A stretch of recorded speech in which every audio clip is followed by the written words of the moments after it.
સાહેબ અમારી પાડોશી છે એન ઘરવાળો છે ને ઈ બેદીથી ઘેર નથી આવ્યો. શું કરે છે? રિક્ષા ચલાવે છે. બોલો સાહેબ ક્યાં જવું છે બોલો? જુનાગઢ ફરવું છે ફેરાવ. જુનાગઢ ફરવું 1500 થાય ફેરવી દો બોલો. નામ હું છે તમારા ઘરવાળાનું? લાલો. જો આ હે ને ડામો કુંડ તમારો ને આ ગિરનાર હિમાલય કરતા જૂનો ને આમ હે ને ઉપર પીપળો હે પ્રાચીન. એ સૂંઘવાની પીવાની કઈ લત છે કાંઈ? તમને ખબર પડે એમને ક્યાં હોદવા જવા અમારે? ક્યારેક ક્યારેક પીતા હતા. ક્યારેક કે રોજ? રોજ. નાની રગઝગ થઈ હતી.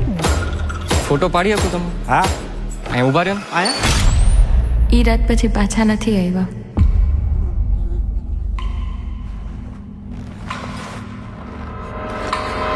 નમસ્કાર. સંસારનો આ નિયમ છે કે આપણે સૌએ કંઈક તકલીફો જોવી પડે. આયા હું હે ને ગઈકાલે આવ્યો તો ને ભરાઈ ગયો તો એ આ કોકને મોકલો આયા હે ને લોક મારેલું હે ભાઈ.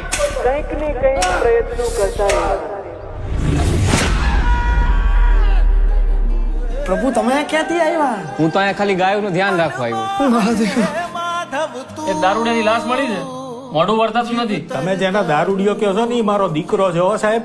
એ મારા ઘરે 5 વર્ષની દીકરી હે. બાયડી રાહ જોતી હશે. કાઢો મને કાઢો કાઢો રે એ કાઢે. તમને લાશનું મોઢું બતાવી દે. કાઢેલા કોક તો કાઢ. પ્રભુ એને મારા કોઈ ભાઈબંધ નથી. પ્રભુ તમે મારા ભાઈબંધ બનશો.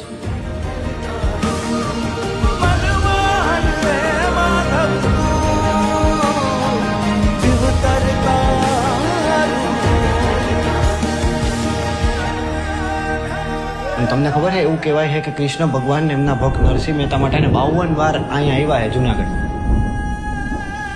52 વાર? 52 તમને નથી ખબર ને?